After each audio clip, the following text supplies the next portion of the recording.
Good afternoon. I'm Tom Putnam, Director of the John F. Kennedy Presidential Library and Museum.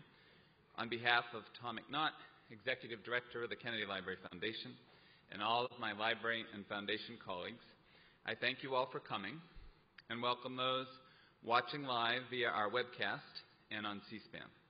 Let me begin by acknowledging the generous underwriters of the Kennedy Library Forums, including lead sponsor Bank of America, Boston Capital, the Boston Foundation, Raytheon, the Lowell Institute, and our media partners, the Boston Globe, WBUR, and NECN. As you may have read, a few weeks ago, my colleague Tim Naftali, who directs the Richard M. Nixon Library, made history. In the words of the New York Times, by opening a new balanced exhibit on Watergate, the Nixon Library exploded the tradition of presidential libraries, appearing more as celebrations of our respective presidents, packed with official papers, iconic photographs, and baby shoes, than as objective historical repositories. Calling a spade, the Times star reporter Adam Nagorny concluded at most presidential libraries, quote, "Dark chapters in our country's history are traditionally ignored or at least understated." As the nation marks the 50th anniversary of the Kennedy presidency, let this forum show the commitment of the John F. Kennedy Presidential Library to telling the full story of his official 1,000 days in our nation's highest office, which, like all presidencies, had its share of triumphs and failures. And please be assured that any notion of there being an ongoing rivalry between John F. Kennedy and Richard M. Nixon had nothing to do with our decision. JFK understood the full range of human experience, having faced great success and a meteoric rise to power, as well as great tragedies in his own life and that of his family. He might have been speaking of himself when he stated of Robert Frost that, quote, "Frost's sense of human tragedy fortified him against self-deception and easy consolation. I have been," Frost wrote, "one acquainted with the night." And because he knew the midnight as well as the high noon, because he understood the ordeal as well as the triumph of the human spirit, Robert Frost gave his age strength with which to overcome despair. And it is not only in our forums that this library hopes to unveil the full story of the Kennedy presidency, but through a new website, jfk50.org. In showing no shame and taking a tremendous risk in trusting the technology to work while on national television, I'd like to use this moment to offer a crass advertisement, especially to those of you watching on C-SPAN, about the site, which, though it does not dice, slice, or create Julienne fries, does offer new generations access to this fascinating history. And if you go to your computers now, we'll also, for no extra charge, provide access to our new digital archives with over 250,000 photos, documents, and videos. That's right, folks, 2 websites, jfklibrary.org and jfk50.org for the price of one. So please check it out now. Our archivists are standing by. As you see, we'll dim the lights now, we've used a graphic novel format to tell the stories of some of the watershed moments in JFK's presidency. It begins with JFK's inaugural, the 50th anniversary of the Peace Corps, and now I'll show you the Bay of Pigs. I won't go through the entire story, but it's a 3-day event, as you see on the bottom, the 17th, 18th, and 19th, and if it's designed especially for young people to go through the story of the Bay of Pigs. And within each of the graphic events, there are digital assets that are part of our new digital archives. And let me show one of those assets. Inside Cuba, that alliance with communism was adding punch power to Castro's military muscle. Civilian militiamen and armed troops were receiving Soviet Bloc weapons. Not only automatic rifles, but tanks and MiG fighters. In a short time, Cuba would have pilots trained to fly the MiGs, and Castro would be vastly stronger. So again, you go back to the story, and it goes through day by day exactly what happens. Again, you'll see the graphic novel approach is a hope of engaging young people's imagination. I won't show it here, but you could watch the debate at the UN in that film clip. There are photos. Here we go to the next day's event, the events on the 18th. And I'll flip through to the very end, where there's a roundup, again from the news. I know I'm going too quickly, but I'm hoping to tease you to go when you're back at home. And here, let's watch this synopsis of the event. The showdown came at dawn on April 17, 1961. The Yak-Yak guns were in place, but the invaders had virtually no air cover. These films, taken by a West German reporting team, show the Battle of the Bay of Pigs from the Castro side. Against this preparation, the rebels managed to move only 20 miles inland, and those able to move beyond the beach were trapped in swamp or high growth, burned off, while the Castro militiamen advanced and watched for prisoners. It was a tragedy on the beach and in Washington. A new president, faced with 1,500 restive Cuban exiles, armed and trained by the CIA, decided that the United States would neither mastermind nor impede the invasion. We would not be guilty of a Hungary in reverse, would not move personally to crush the bearded neighbor.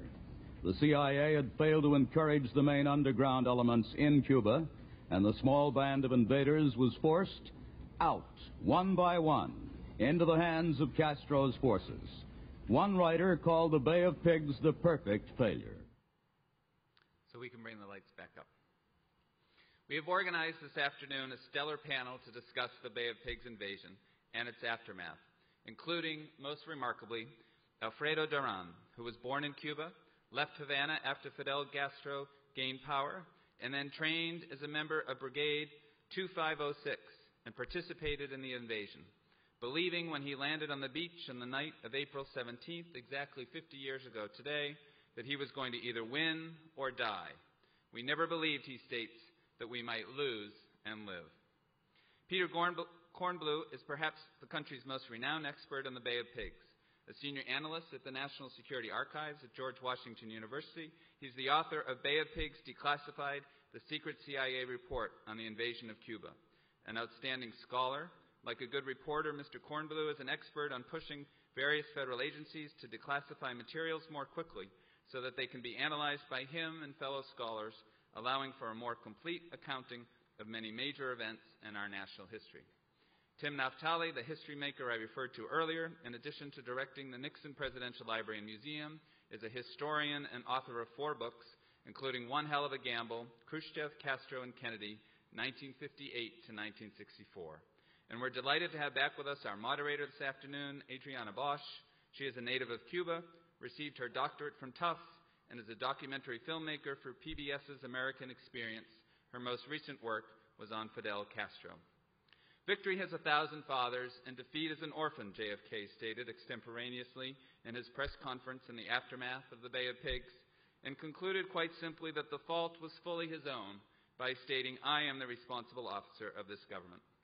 In taking responsibility for the debacle, JFK's popularity skyrocketed, 83% favorable, 5% unfavorable, the high point of his entire presidency. And it is hard not to despair now, 50 years later, to fathom our collective distrust of our leaders. It seems to me we've become a much less forgiving nation, disinclined to rally behind our presidents, no matter their party affiliation, when they invariably falter in what is one of the most difficult jobs on earth. But one hopes that in examinations like this one, and new exhibits that help illuminate the reasons why, at times, it is wise not to fully trust our leaders, and through innovative websites that seek to engage the civic imaginations of a new generation and shine a light on the darker corners of our history, that we can, in the words of President Kennedy, give our age strength to overcome despair and regain our footing. Ladies and gentlemen, please join me now in welcoming Adriana Bosch, Tim Naftali, Peter Kornbluh, and Alfredo Duran to the Kennedy Library.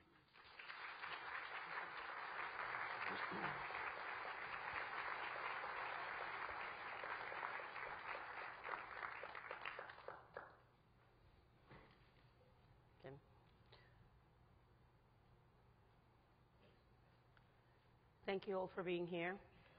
As you know, we have a very, very distinguished panel, and my work will be very easy. They know collectively probably everything there is to know about Bay of Pigs, so I think you're in for a real treat today. Let me echo Tom's words by saying that President Kennedy called April 17th, 1961, 50 years ago, the worst experience of his life. This was not a light moment. This was a very difficult moment and a very difficult decision that President Kennedy had to take. There were 1,400 men stranded on that beach. They had nothing but ocean and a swamp in front of them, ocean behind them. They had been set on this adventure by the CIA, by a decision made by President Eisenhower in March 1960, that, decision based on the belief that an invasion and a force of Cuban exiles would make a change in Cuba, would trigger a change in Cuba that would be better for the Cuban people, better for the United States, and that the United States needed at the same time not to be seen as having been the force behind this invasion. So these were the three things that President Eisenhower set out to accomplish in Cuba. One of the people who were in that force, in that invasion force, is sitting here with us, Alfredo Duran, and I would like to start this panel by asking Alfredo to share with us the experience of being a Bay of Pigs, and to start by telling us what were the expectations, Alfredo, that you had when you embarked on that invasion, when you were on that boat and when you landed on those beaches. What is it you expected would happen in Cuba? First of all, I think that we should all know that 50 years ago, by this time, by this hour, 2 p.m., April 17th, we knew we were lost. Already our supply ships, 2 of them had been sunk and the rest had to leave the bay. The airplanes that were supposed to be supporting us, all B-25s, were being shot down because of the distance, could not have the machine guns in the tail guns in the back of the airplane, so the Cuban Air Forces got behind them and shut them down. Our supply airplanes could not come and land because they were also being shot down. Our landing had been completely disrupted because we landed in the sport boats that we were supposed to be landing on a sandy beach, and we were actually landing in a very place full of rocks. Most of them were running against the rocks, and we had to jump and more or less swim ashore with all our gears, which most of it had been lost. So by this time, we pretty much knew that we were in trouble. The highlight of that invasion force for most of us who were in it was when the sunrise of April 17th, when we saw the coast of Cuba for the first time.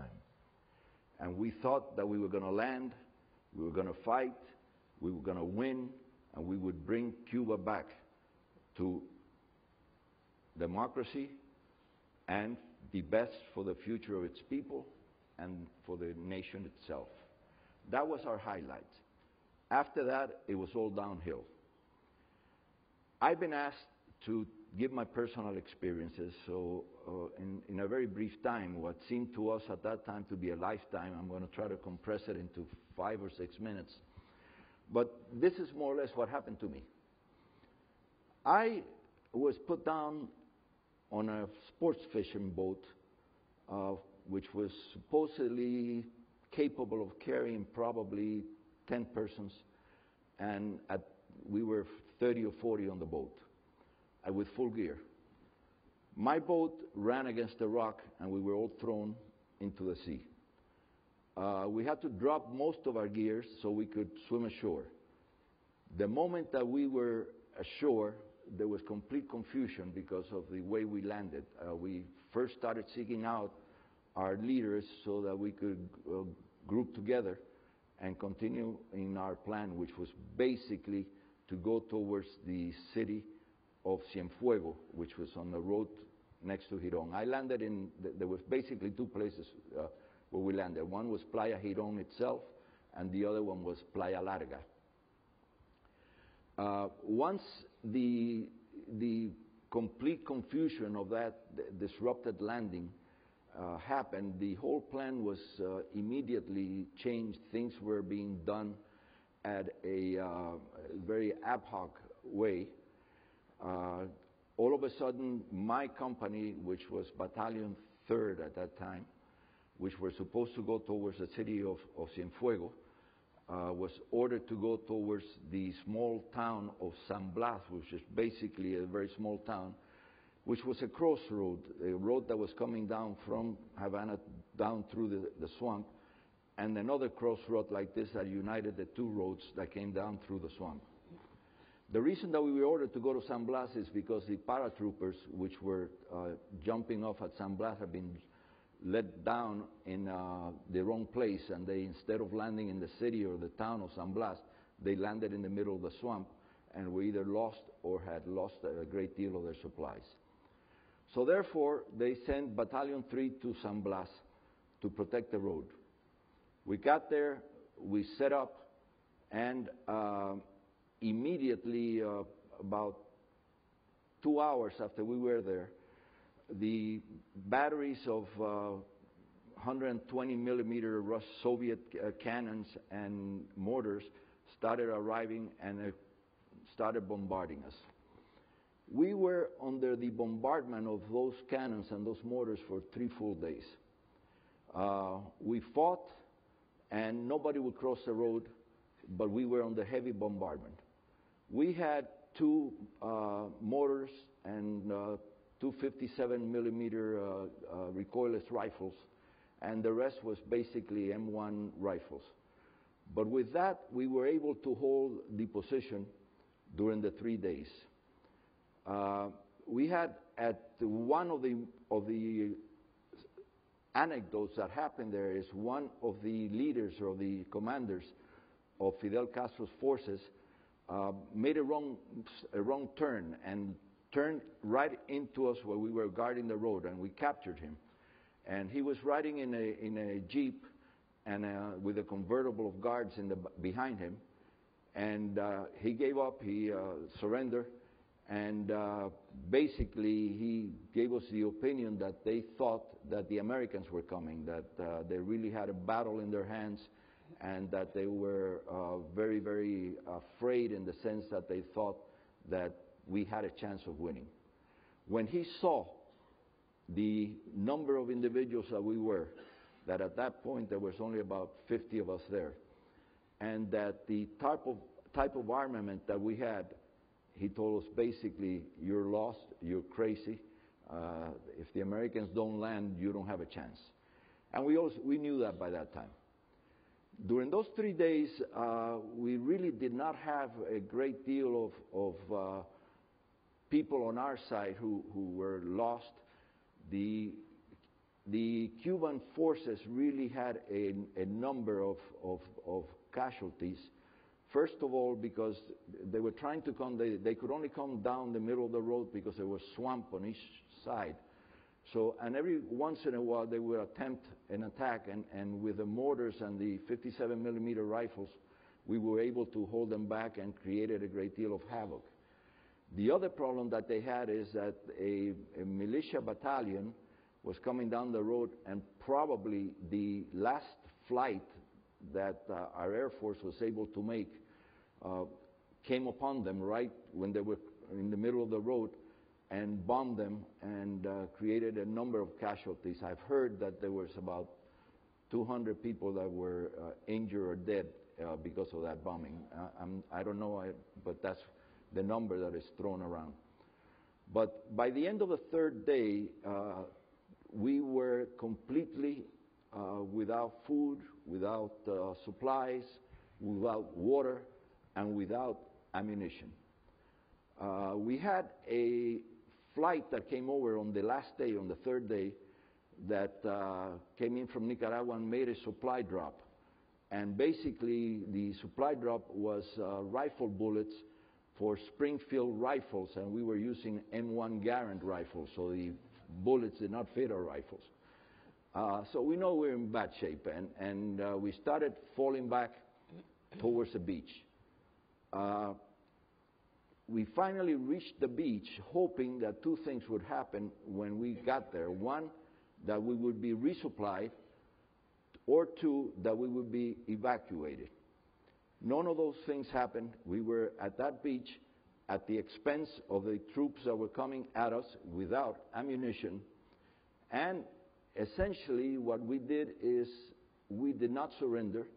We were out of ammunition. And the best thing that we could try to do is get out of there. And we went into three different routes. A group of members of the Bay of Pigs went towards the town of Cienfuegos, trying to cut across it or go around it and go to the Sierra del Escambray, the mountains of Escambray, to set up a guerrilla scenario there. There were already guerrillas in those mountains, even though they were basically running away and hiding. And basically, we had been originally trained as guerrilla fighters, not as an invasion force. The other group, which I was a part of, just took down the middle of the swamp to try to reach either Havana or try to reach the north coast to try to get out.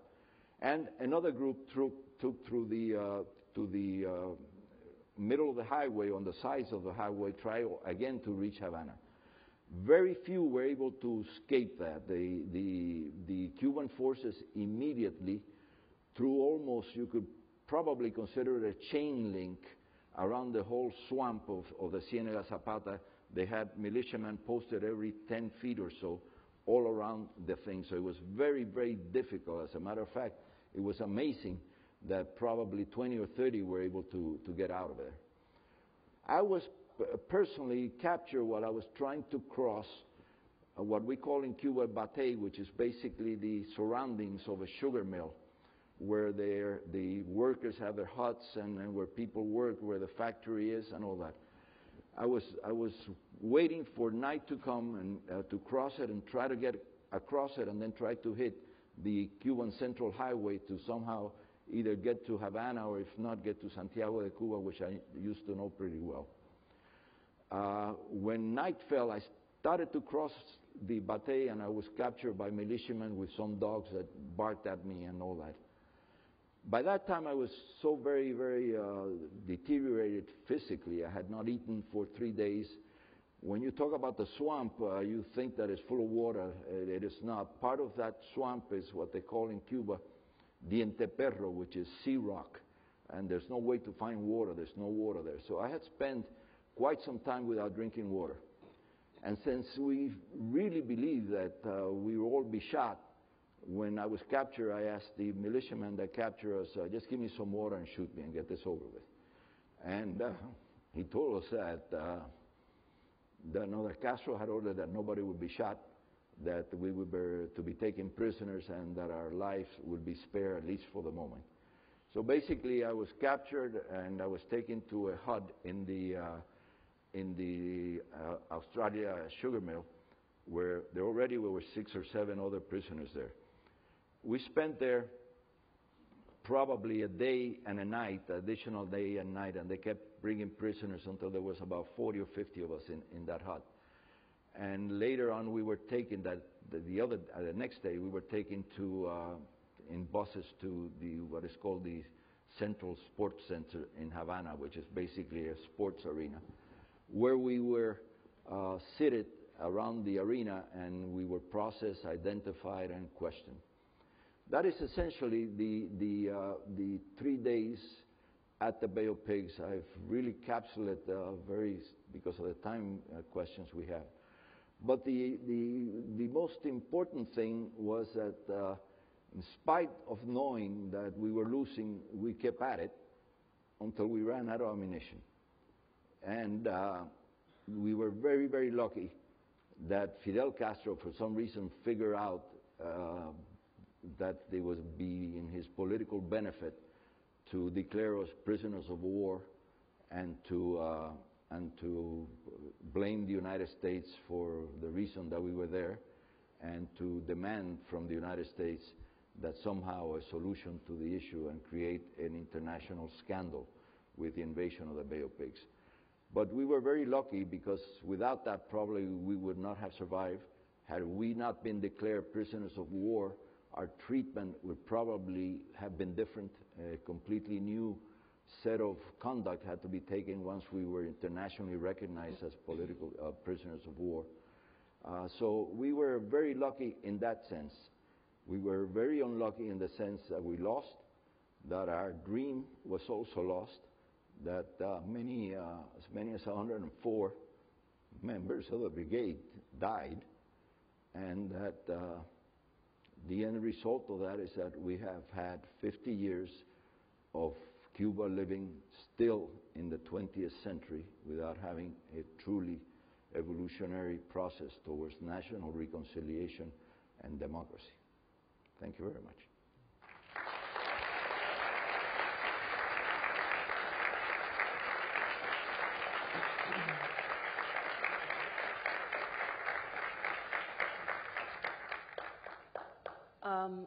Peter, before I went to LA and then came here, I went on Facebook to see what the temperature of Miami was on Bay of Pigs 50 years later. And everywhere I looked, what you would see still was this reference to this thing called the Great Betrayal. That had President Kennedy had one more sortie flown after the first sortie did not get rid of the entire Cuban Air Force, that if the veterans of, the fighters of Bay of Pigs had gotten air cover while on the beaches, that if the president hadn't changed the location and had gone full force, none of this would have happened. You wrote a book in 1998 where, in a sense, you took on this Great Betrayal myth and debunked it based on, or questioned it based on a lot of documentation that you discovered. Tell us, what is your story of what happened? How could this have happened to these men, and how could the United States have allowed 1,500 men to have this ending in Cuba that was then so important? It's a great question, and I want to talk about it. But before I do, I just want to say it's so compelling to listen to Alfredo Duran, and I had the great pleasure of taking him and 4 of courageous other members of Brigade 2506 to Cuba 10 years ago for the 40th anniversary of the invasion, along with President Kennedy's sister, Jean Kennedy Smith, and other members of the Kennedy family, and Arthur Schlesinger and Richard Goodwin, and all the surviving staff members, really, of the Kennedy White House, and the deputy CIA manager of the invasion, Robert Reynolds, went as well. And we all sat around a big conference room table with Fidel Castro and his commanders talking about this history with him. And it was a historic moment in many ways, which I'm sure Alfredo will talk a little bit about later, using history to bring the bitterest of enemies together and to discuss in a very civil way what had actually happened during those 3 days at what we call the Bay of Pigs and what the Cubans routinely refer to as La Batalla de Girón. And we learned a lot. We learned a lot about the Cuban side of this history, which in many ways hasn't really filtrated back to the United States, where most of the history has been written, like you just referred to, by the losers, if you will, of the battle in Miami. We got Cuban documents declassified. We brought new U.S. documents to the table to analyze those together with Castro and his commanders. So one of the big documents that we got declassified at that point was the CIA's own internal critique, its own internal investigation done by its Inspector General, Lyman Kirkpatrick, of what had gone wrong. And as Adriana pointed out, the historiography of the Bay of Pigs has been divided into 2 camps. Basically, more or less the Miami-dominated camp of retired CIA people and former members of the brigade, accusing Kennedy of selling them out, betraying them. And then the Kennedy clique, if you will, the advisors who wrote, Ted Sorensen, Arthur Schlesinger, who wrote the histories and the memoirs of the 1,000 days here that John F. Kennedy's presidency had, and those 3 days in particular at the Bay of Pigs, and basically argued that the CIA had misled him, about the Bay of Pigs. And you have these kind of two competing discussions of what happened. And the truth of the matter is that the CIA's own Inspector General put the blame squarely on the agency itself for engaging in what was essentially an overt paramilitary operation when it had neither the responsibility, as the Inspector General pointed out, nor the capability of doing so. And the issue really, in my mind, is not whether John F. Kennedy, if he had authorized a second airstrike to take out Fidel's planes and create a no-fly zone over the bay, or whether he had given the green light for the U.S. military to go in after Alfredo and his companions when it looked like they were losing, basically sold out the operation. What the history shows is that Eisenhower said to the CIA, we can overthrow Castro, but it has to be covert. And Kennedy came in, and he said to the CIA, who presented him with a plan, by the way, of an open invasion in the middle of the day at the city of Trinidad, which was hardly covert, and he came back to them and said, well, let's make this a little less noisy, please. You should have an invasion at night, and it should be in an isolated place. And so he forced a change of the plan that was hard for the CIA to do in a very short period of time. There's no doubt about that. But the point of the matter was that the CIA was in charge of this because, and this is hard to say, but we have to say it, it was an illegitimate invasion of a sovereign country. It was an effort to roll back the Cuban Revolution, but Fidel Castro had not attacked the United States of America. The rest of Latin America was going to be very upset with another example of U.S. imperialism and a throwback to what was known in the region as gunboat diplomacy. And so two presidents, Eisenhower and Kennedy, both said, okay, we want to overthrow Castro, but it has to be done without us being identified. It has to be plausibly deniable. And this was the restriction on the invasion that really did result in its failure. The planes, as Alfredo pointed out, the brigade planes had to fly all the way from Central America to get over the beachhead to protect Alfredo and his companions. They had to fly hours to get there, and they only had enough fuel to fly over the beachhead for about an hour and a half before they had to turn around and go back unless they could secure that airstrip there, which never actually happened. Kennedy did actually authorize protection for them, and on my website, www.nsarchive.org, you can hear him and his brother talking about why that also failed, because the planes coming from Central America were on Central America time. The planes that were supposed to fly cover for them off the USS Essex were on Eastern Standard Time. And they just got there an hour apart.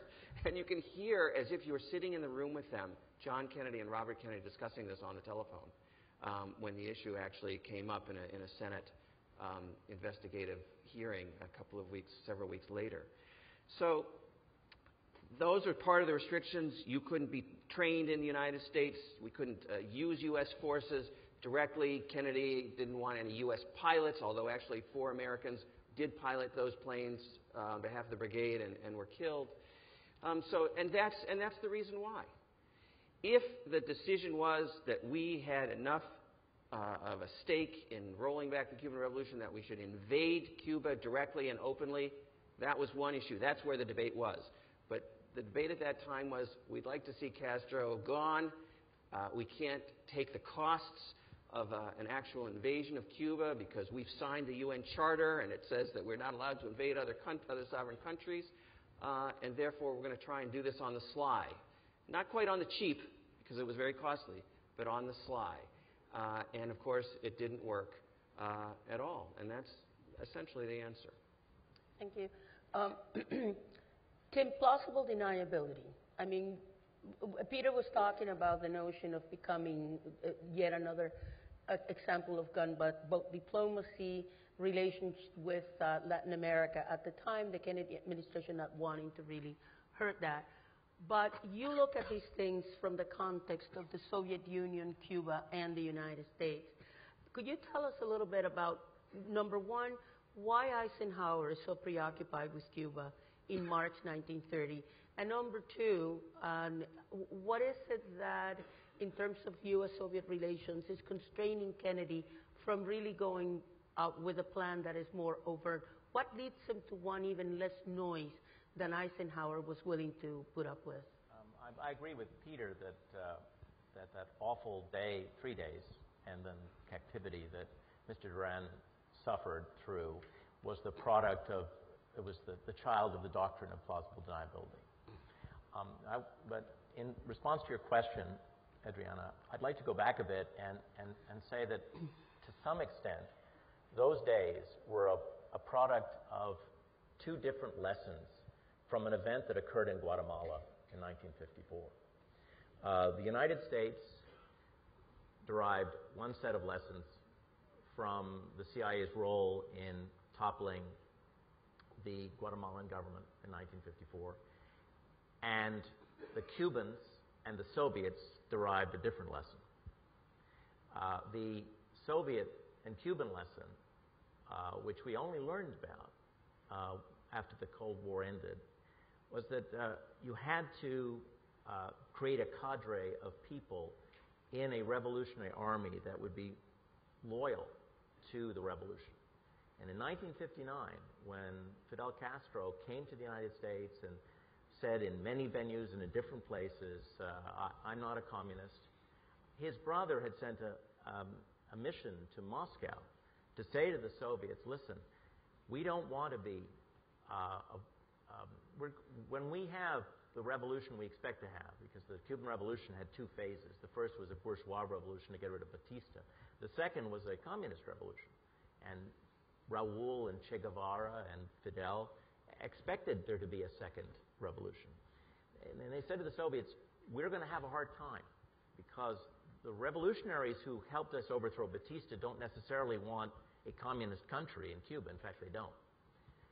We need you to train a cadre of people in the Cuban army who will be loyal to a communist revolution in Cuba. And the Soviets sent Spanish Republicans who had fought in the Spanish Civil War. They were getting old by then, but they were living in Moscow in exile, and they spoke Spanish.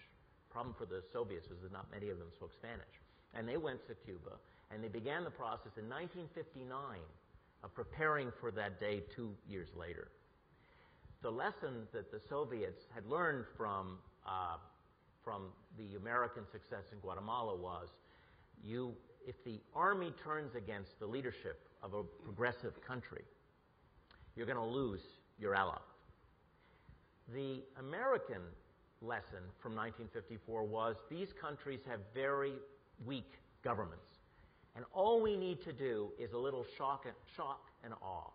Let's just scare them, put a few armed guerrillas in the country, use a lot of propaganda, use the radio station, scare the government, scare the army, say that there are communists everywhere, and the regime will collapse because these regimes in the Caribbean and Central America are all weak. Well, that was true in Guatemala.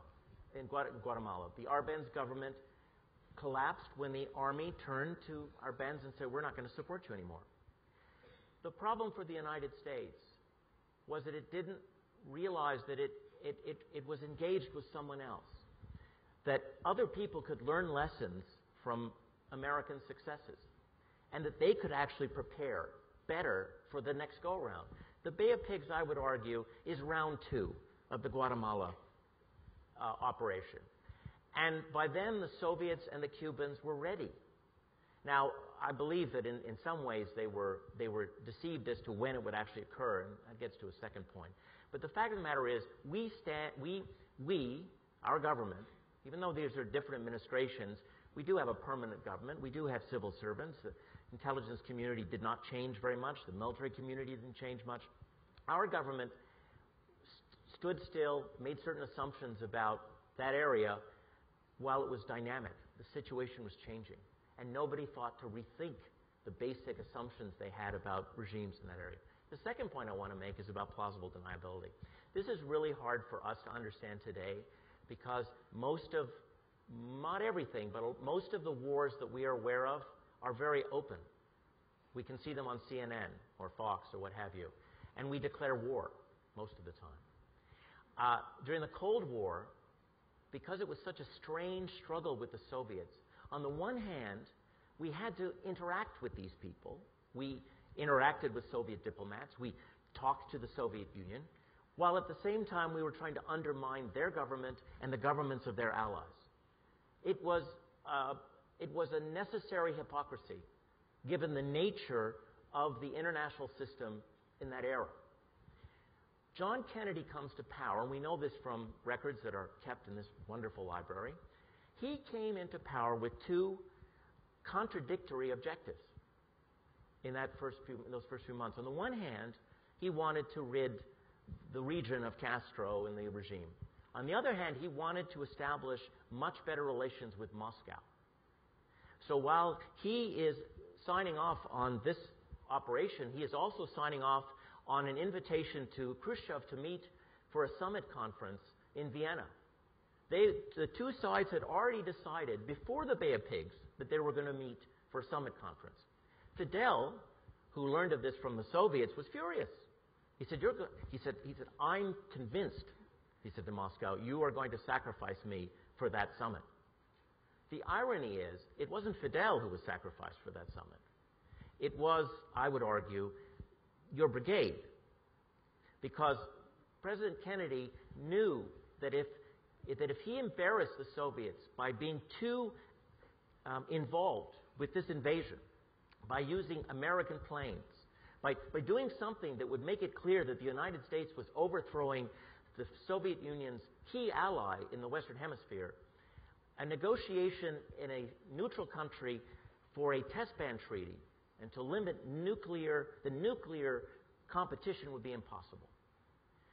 On April 12th, 1961, 5 days before the invasion, the president announces in a press conference that the Cuban issue, because everyone knew that there was a lot of tension around Cuba, has to be resolved by the Cubans themselves. The United States will not participate, and the United States military will not participate at all in the resolution of the Cuban issue. This is 5 days before the Bay of Pigs. The Soviets picked that up, as did the Cubans, and Khrushchev, who was the leader of the Soviet Union, Nikita Khrushchev at the time, said, "Aha, that's evidence. Kennedy is not going to invade. He is not going to send out that message if he were going to invade." Well, when there's a debate over whether to have an airstrike on D-Day and whether there should be American planes flown in, you don't think that Dean Rusk, who was Secretary of State, and Mick George Bundy, who was National Security Advisor, and the President himself were not saying, well, look, this would contradict the President's April 12th speech. This will undermine our ability to have negotiations on arms control issues with the Soviets. We just can't. So there was an incredible tension between these two objectives. And that happens a lot in the Cold War. But in this instance, I would argue it placed restraints on this operation that made it bound to fail. I just want to add a couple of points. There's a couple of other major international issues that go beyond the Cold War, and go beyond planning for the summit. And one of them is that we know from after the invasion took place and failed, Kennedy actually called in former Vice President Nixon, if I'm not mistaken, to discuss what had happened and say to him, "What would you do now?" And Nixon said, "I would find a reason and I would go invade Cuba." And Kennedy's response was, we have a problem with Berlin with that. Yeah. And that was always part of the equation with the Soviets. If we just baldly invade Cuba, we give them license in the face of the world to say, well, if they have a problem on their shores, then you should understand we have a problem right on our borders, and we're going to just invade Berlin. And Kennedy's position was, and there goes Europe, and the Cold War arrives in a way that I don't want it to arrive in Europe. And the second issue is that you are exactly right about Secretary of State Rusk arguing vociferously against bald U.S. military kind of visibility in this operation.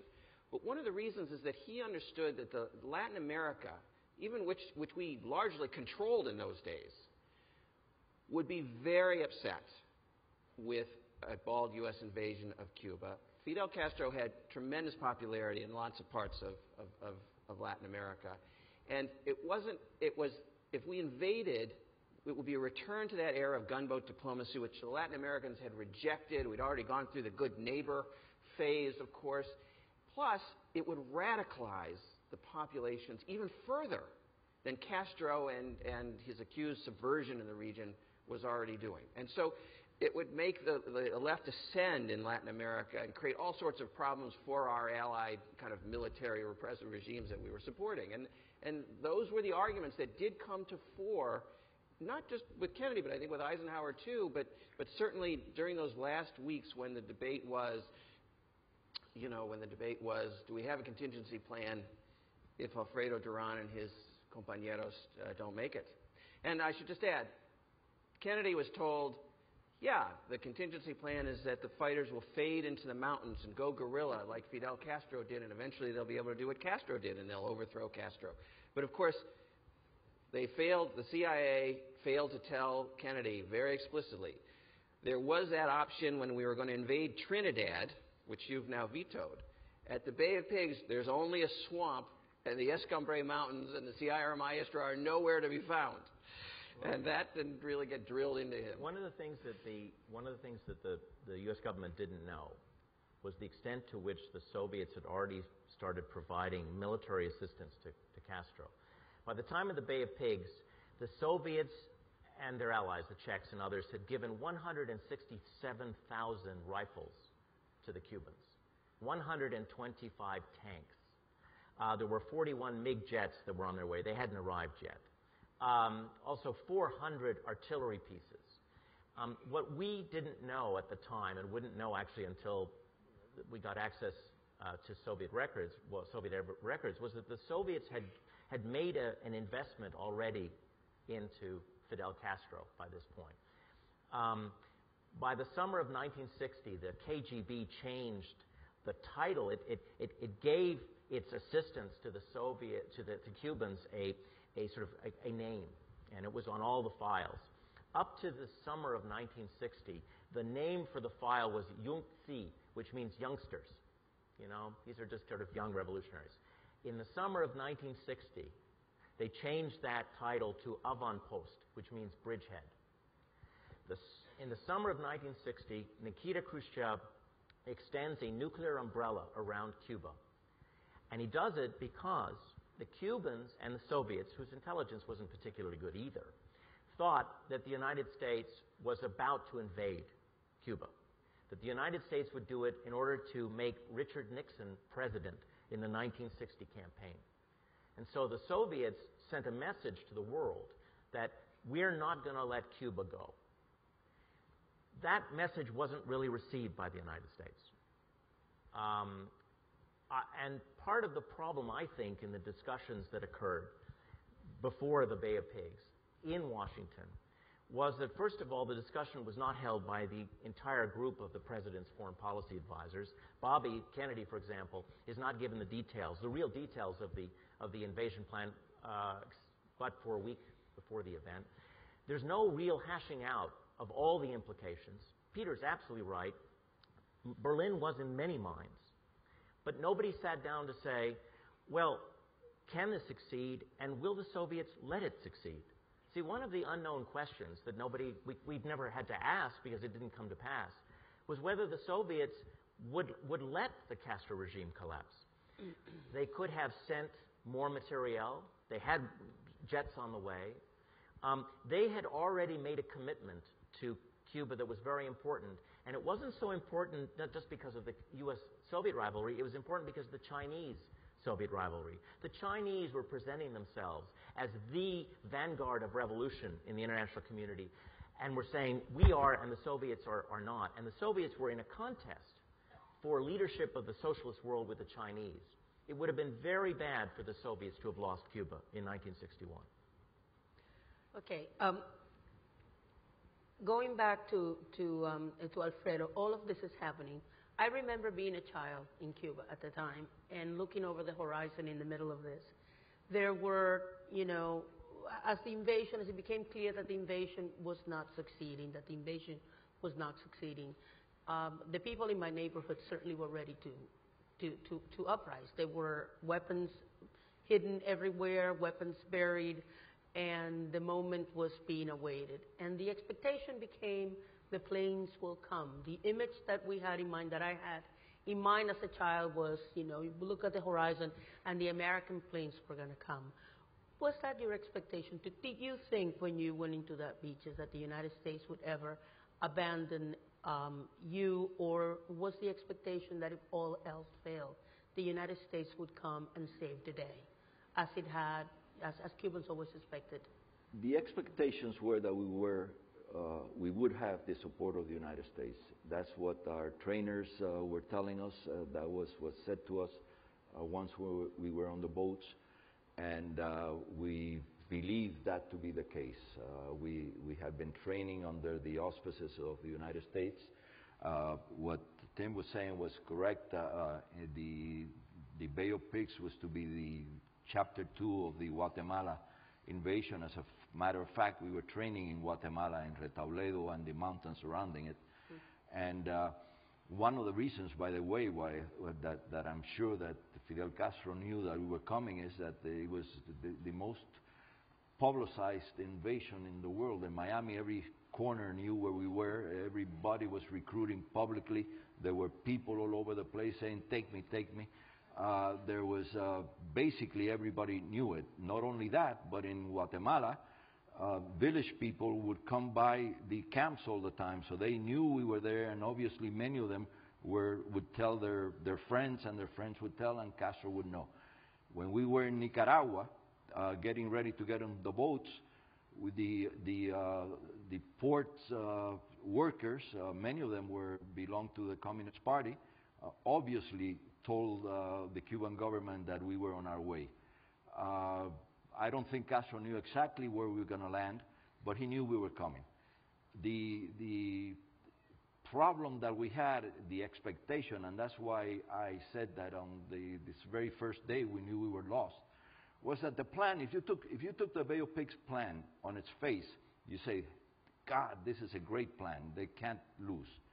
Because it was, first of all, Castro's Air Force would be destroyed by our planes, and those that would survive would be destroyed by American planes. Secondly, the underground, where the CIA had spent many effort and many months organizing, was supposed to create an uprising, and more important than that, was to blow up the bridges, blow up the highways, blow up all kinds of communication that would lead to the Bay of Pigs. And if that would have happened, the whole process of attacking us would have been considerably delayed.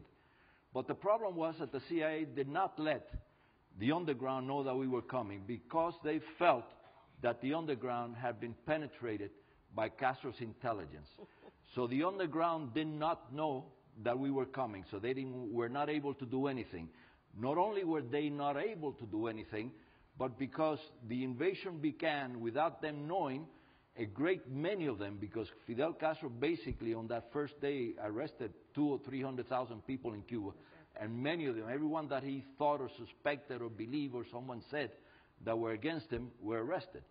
In that arrest, many of them were the underground of the supposedly support for the Bay of Pigs invasion. So that didn't work. The other thing that did not work was the air cover from our forces. They had to come at us through 3 highways that were right down the middle, swamps on each side. We had to have air cover to be able to stop their coming at us. So the whole plan looked great on paper, and it could have worked maybe. We might still be there had it not been that it did not work. There was not the willpower to make it work, that from the very beginning, from day one, from the day that they did not notify the underground, from the day that they suspended the attack on the Cuban Air Force, which happened a day before we landed, from the day that the Cuban Air Force was not destroyed, from the day that our supply ships were sunk, from the day that we did not receive any more supplies. From that day, and that was a willful decision made by the CIA. To us on the beach, we never blamed President Kennedy. We did not know of all these conversations that were going on. We just were dealing with a group of people that had promised us support and did not deliver it. And that was what we, in our mind at that moment, believed that we were betrayed by the United States. Peter, you brought up the issue of legitimacy. Putting that aside, what do you see? How do you respond to Alfredo? Was there a possibility, whether legitimately or not, that this would have worked, and with the United States support, the revolution would have been reversed? Ironically, the CIA and the people most immediately involved with the operation, the two top managers, one was a very interesting man named Jacob Esterline, who had run the Guatemala operation. His code name was Jake Engler, if you ever read the famous book by Peter Wyden, Bay of Pigs. The other operational head of the invasion was a Marine colonel named Jack Hawkins, who had been detailed to the CIA when it became clear that this was going to be a paramilitary invasion. I had the most remarkable experience of reuniting these two men who had not seen each other in 35 years. They had worked together for months to organize this invasion.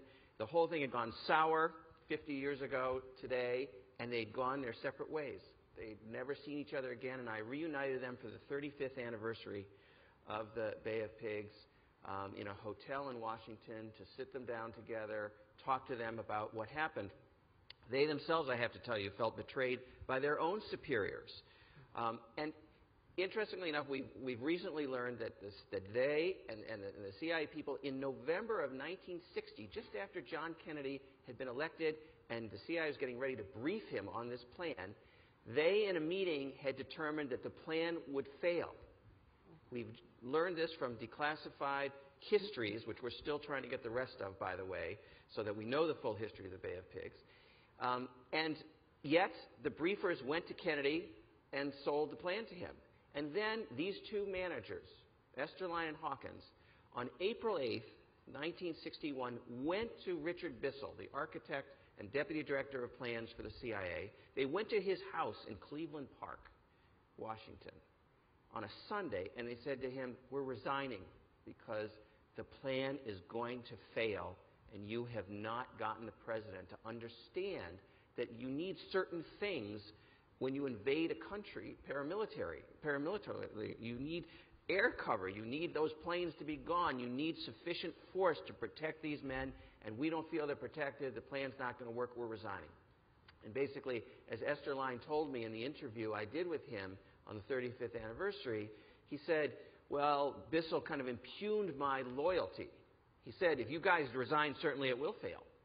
And I think I can get the president to agree to the air support and the things that you want, but stay on board." So they agreed to stay on board. And then Bissell went, and he tried to convince the president. He failed, and he agreed to certain cuts in the program. We can't really let go of this one issue, which is the preliminary airstrike that was supposed to take out Castro's little air force. Right. Kennedy had authorized this, but he told Bissell that 16 planes was too many. Everybody would know they were U.S. planes. It was just too many, so he had him cut it to 8. 8 planes. And these planes flew, and they attacked the Air Force, and not all the planes were destroyed. Now, what did Fidel do? He told us at that conference that you and I were at. You were at that conference too, weren't you? No, you were at the next one. He told us that, of course, he mobilized his planes. He had his pilots sleeping under the planes all night long, so if there was going to be another attack on them, they would move. They weren't going to be there. He had hidden them. So it was unlikely that a second airstrike would have taken out all of these planes anyway. But the CIA, in all of its wisdom, came up with a cover story that was just so superficial and ridiculous that this was one Cuban pilot in a Cuban B-26 who had defected from Fidel's Air Force and had dropped his bombs on one airstrip and come to Miami. And the plane lands in Miami, and the reporters stand in front of it, and they see that it's been freshly painted, that the gun turrets are in keeping with a U.S. version of this plane and not with the Cuban version of this plane. And they start to report this at the very moment that our ambassador to the United Nations is handing out this cockamamie story to the entire world. So U.S. credibility is destroyed in a second. over this ridiculous cover story that the CIA seemed to have come up with in 10 minutes. But I mean, that's, if I may, this is really, really important to understand that the United States government had jets. This is 1961. But this plan could not involve the use of jets. Why?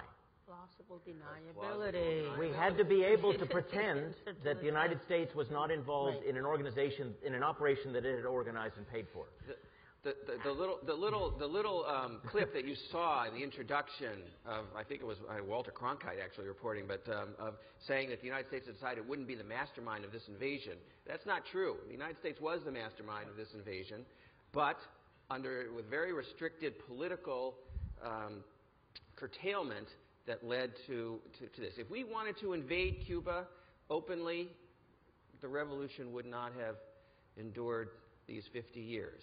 But there are reasons, and there are real reasons, why we have not done that and cannot do that. But I think also, to be fair, President Kennedy, I think, understood that he was partly to blame. He did not just blame the CIA. Yes, there was he removed the head of the CIA, Allen Dulles, retired. Richard Bissell, he was retired. But the president understood that he had put himself in a box. That he made a decision not to let the B-26s, which were American planes but made to look like they were Cubans, that he had decided not to have the D-Day airstrike. The second strike. The second strike. The first one was 2 days before. Canceled the second strike because of the embarrassment of being... and he understood that he had put himself in a box. And it's this box we're just trying to explain to you was a product of this approach in the Cold War where you did things in a way that you could deny. And obviously, this is the sort of a grotesque version of the outcome of that policy. Why not just say no? I mean, the obvious question always arises in my head. Why did Kennedy not stand and say, no, this is not possible, this is not going to work, I'm not going ahead with this plan? Well, the declassified documents that we've gotten out show that the Richard Bissell, who was really the architect and the driving force, the man with the real hubris, and the man who thought because of Guatemala, which he had been involved in also, that Castro would just capitulate, essentially. No, the other thing is that for a moment there was a great debate over the disposal problem of the members of the Bay of Pigs. What would happen if the whole operation was canceled? You had 1,500 people who had been trained, who wanted to go and fight, who wanted to do things. You had a whole bunch of hundreds or even thousands by that time of Cuban exiles who were expecting action on Cuba. What would happen if you dissolved the Bay of Pigs and bring them to Miami, those 1,500 people who were trained to do damage? Something else happens. This story, remember, President Kennedy had only been in office a few months. A very important change in the plan occurs between presidencies. I mean, Dwight Eisenhower is president, but we have in our country a tradition where you're not supposed to, the outgoing administration is not supposed to be making important decisions in those last few months. The plan, and Peter will go into, I'm sure, into detail about it because he knows it really better than anybody else here. The plan, though, changes, and it becomes an invasion plan. And those changes occur when President Kennedy is still President-elect Kennedy. Right. So that what he has offered is a fundamentally different operation, I believe, than what Dwight Eisenhower was discussing in the fall of 1960. And no, the whole operation was, beginning was to create seeds for guerrilla warfare all over Cuba. And it turned into an invasion. And then he backs away from that and it ends up being nothing. Well, just to respond to your point, yeah, the CIA's own Inspector General said that because plausible denial was a pathetic illusion, he called it, the CIA people should have gone to the president and said, frankly, here are the facts, the operation should be halted. But they didn't do that. Instead, they kept going to Kennedy and saying, we can succeed. We've got to send these guys. We've got to do something with them. We can succeed. And at worst, they'll fade into the mountains and go guerrilla. And Kennedy is the responsible person. He stood up afterward. He said, victory has 1,100 fathers and defeat is an orphan, and I am the responsible person. And he was in the end. One thing, personalities really matter, and we've all mentioned this man, Richard Bissell. Richard Bissell was King Midas, or the Golden Boy, whichever metaphor you prefer. Everything he touched, until this particular operation, turned to gold, not dross. He was behind the U-2 spy plane. He was the one who managed that whole project. The Marshall Plan. So, and this is really the point, since we're in Boston, he was Walt Rostow's college professor, and George Bundy had also studied under him, although they were not that old in age, but he was so brilliant. Many of them felt whatever Richard Bissell, whatever Dickie, they call him Dickie Bissell, believes in, it's going to work. It's always worked. He's never been wrong. I think that is a very important part of the story. There was a certain level of hubris and trust among a group of people who respected each other. Okay, I have to break everybody's heart, including mine, but I think we need to turn it over to the audience and begin with questions. I can't tell you how much more and how fascinating this is, but we need to move it along.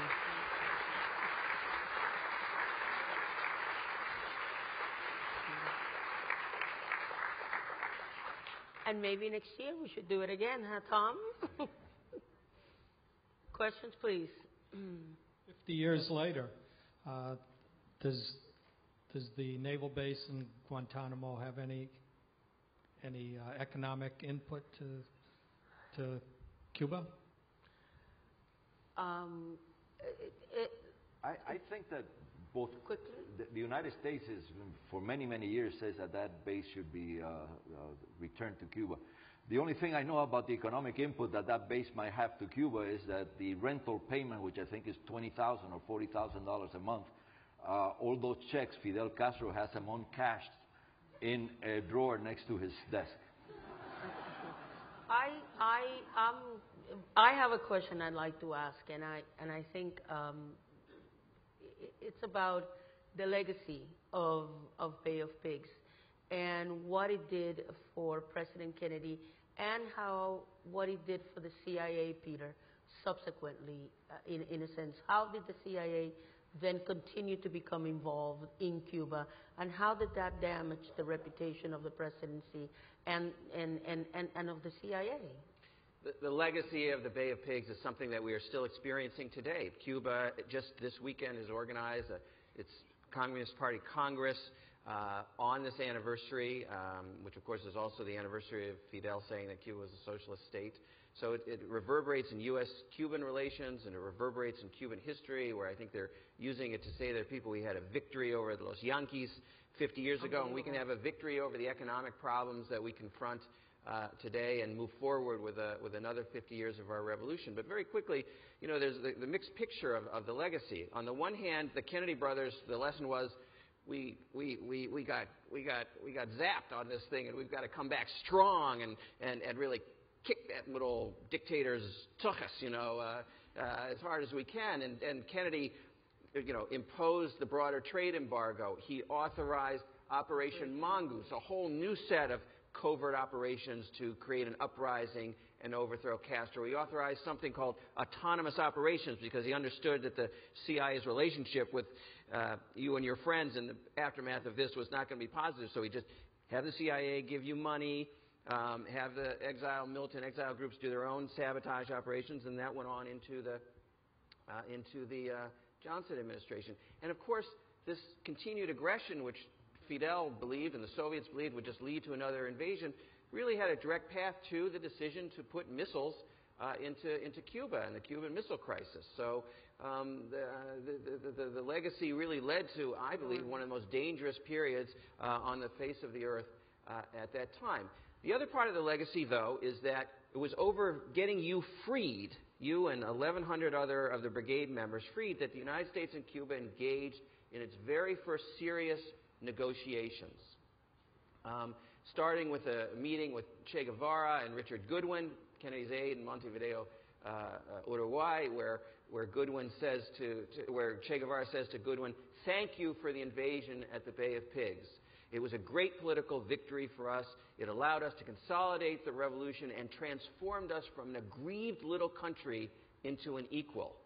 And then Guevara offered all these kind of things that Cuba would do to improve relations with the United States. Kennedy wasn't ready, but within a year, he had a negotiator to get you freed who won Fidel's confidence, and there was a whole discussion about improving U.S.-Cuban relations. And in the midst of this discussion of getting the brigade members freed and the other American prisoners that were in Cuba out, our negotiator, a lawyer named James Donovan, is there, and Fidel says to him, "What can we do? What would we have to do to improve U.S.-Cuban relations?"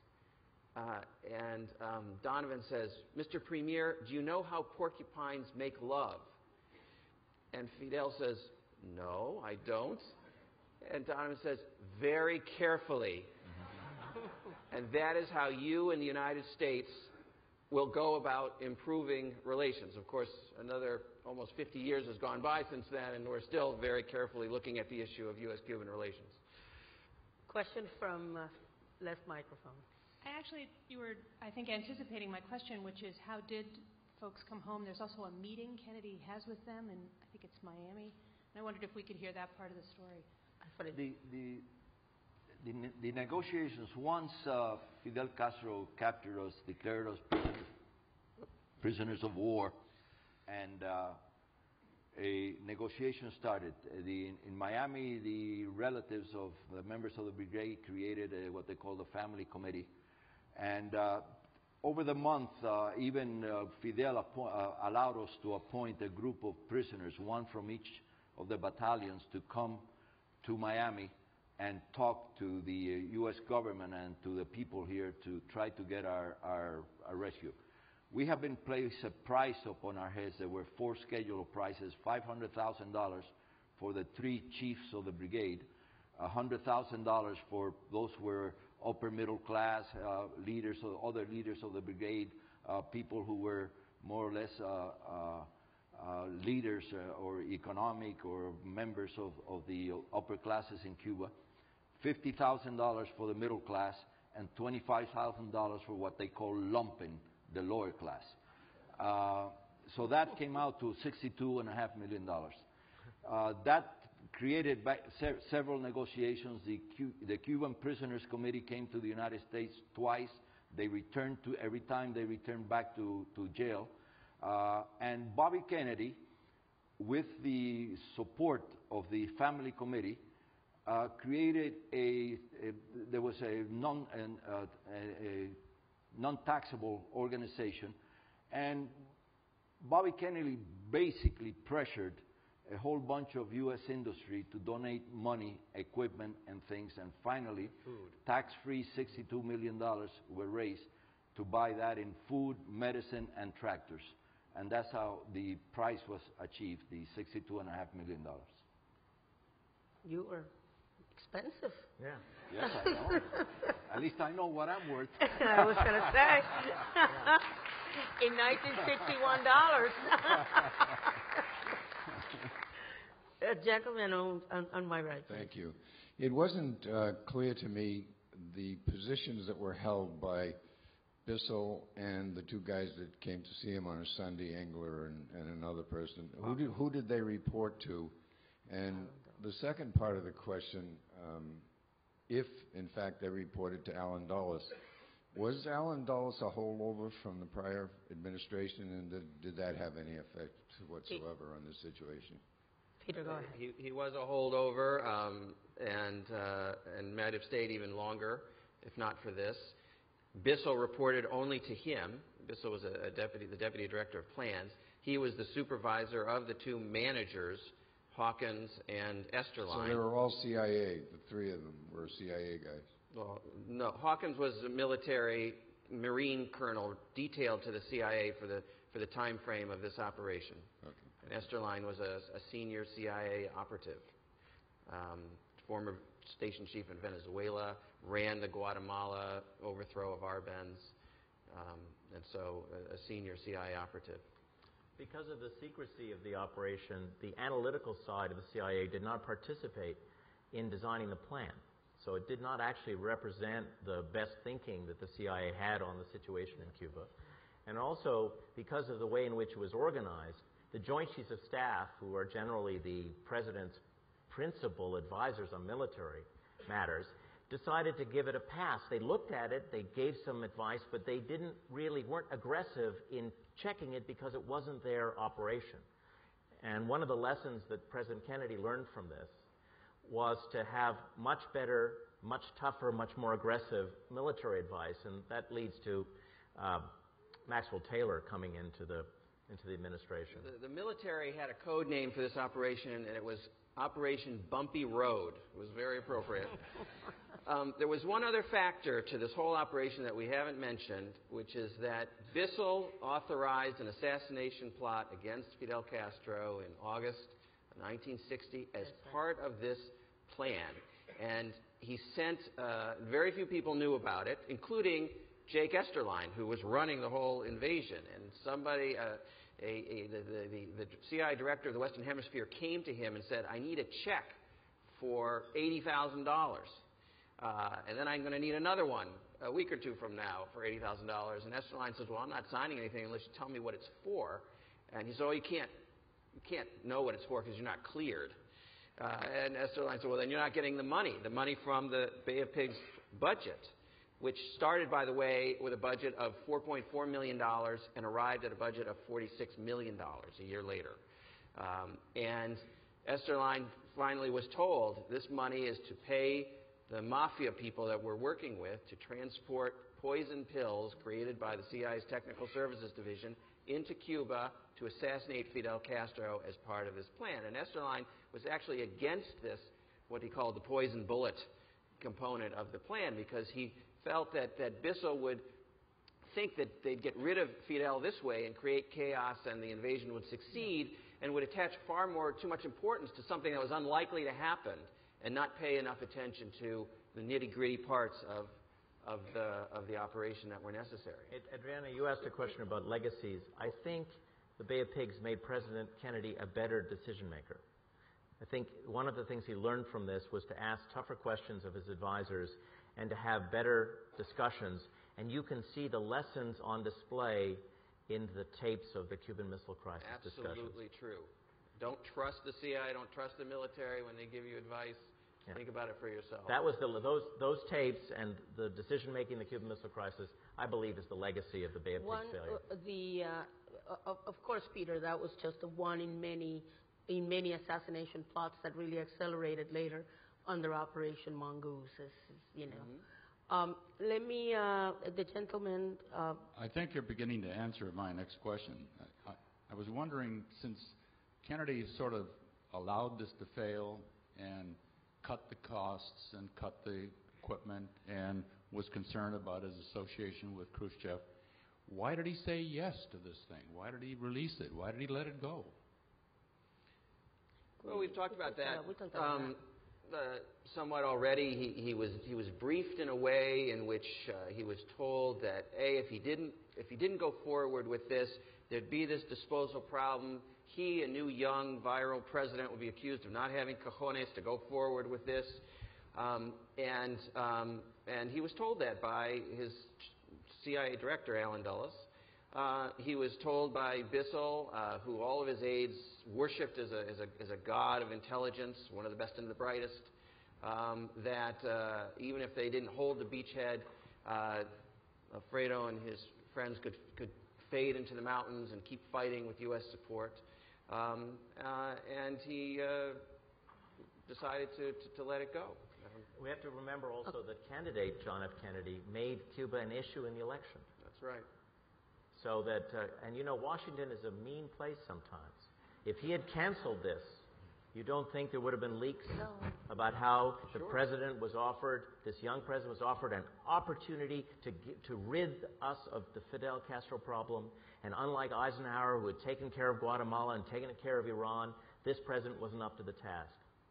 He understood politics. I think that's a fascinating answer. All of it is, but the idea that this is a young president, 3 months into his presidency, and he is really in a no-win situation. Well, and let's not forget, he kept on Alan Dulles. You know, he didn't have to keep.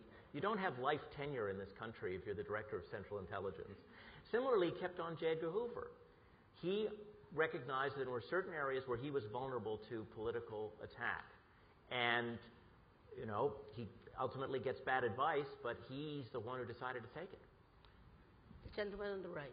Yeah, I think Mr. Kornbluh said that the invasion was illegitimate, but I wanted to see what Mr. Duran felt about that. And also, I wanted to ask Mr. Duran what it was like at that conference being in the same room with Fidel Castro. I obviously not only believe that it was legitimate, I believe I was my duty to do so. I was a young man, and I was fighting for my ideals and for what I believe was the best for Cuba. And I never thought, and I don't think that anybody that was in the Bay of Pigs thought that they were working for the CIA. We all thought that we were using the CIA to obtain our objective, which was to bring democracy and freedom to Cuba. So to me, it was not only perfectly legitimate, but it was my obligation to do so, and it was the right thing to do. As to the conference, it was a very interesting conference.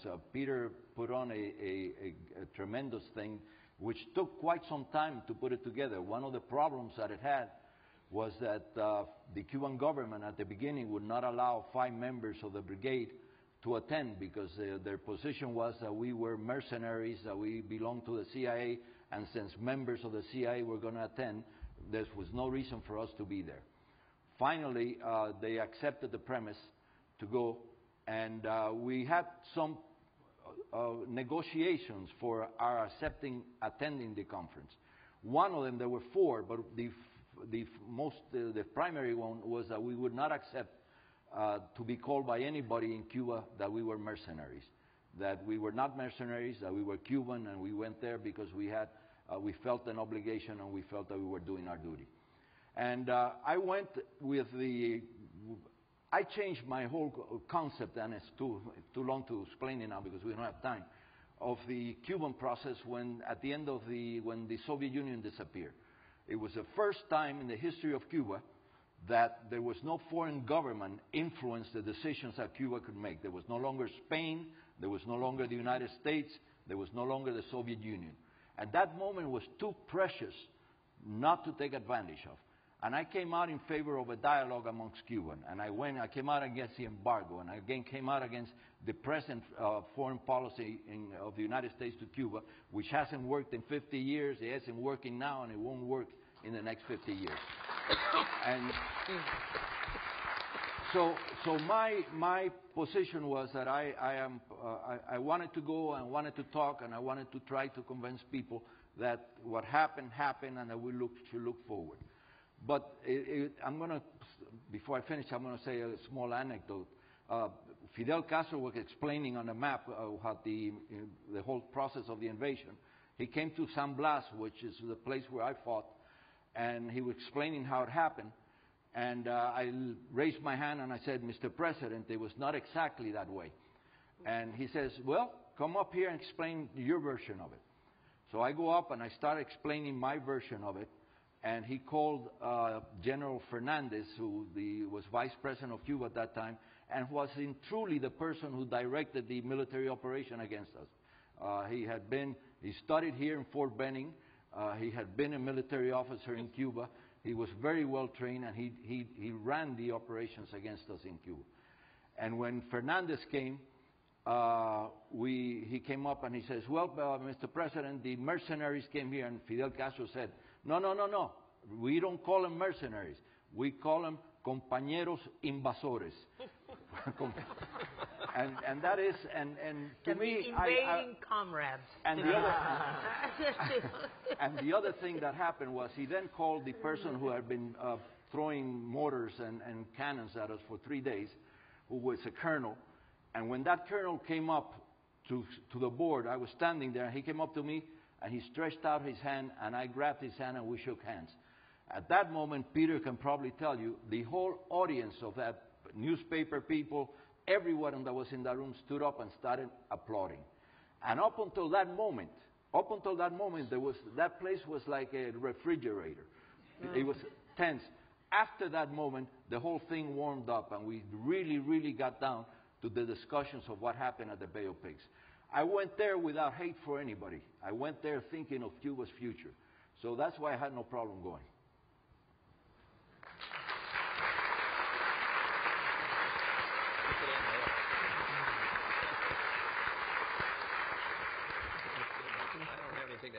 I don't have anything to I add don't to that. have anything to add. But we're going to give somebody an opportunity to. Yeah, I was 8 years old at the Bay of Pigs happened. I have just the vaguest memory of it. I remember the phrase Bay of Pigs, but didn't really know anything about what was going on. I remember vividly in '63 the Cuban Missile Crisis. My question really, though, is... Yeah, 62. Well, I remember it in '63, but you're probably right.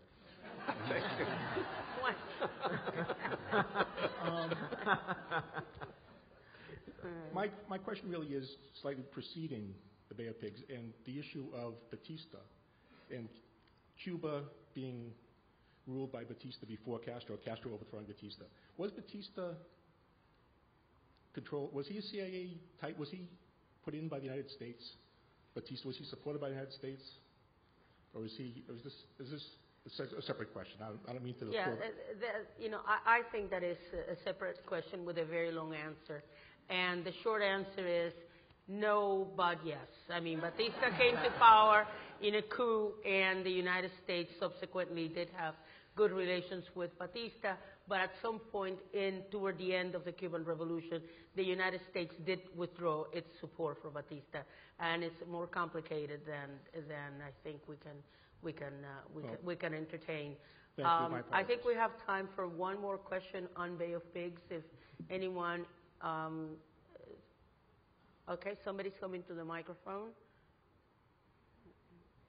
I have a very specific question. When exactly did President-elect Kennedy know about this Bay of Pigs plans? Because there's the official answer saying that he knew after he was elected, and then there's the alternate answer saying that he knew way before, and that's why he asked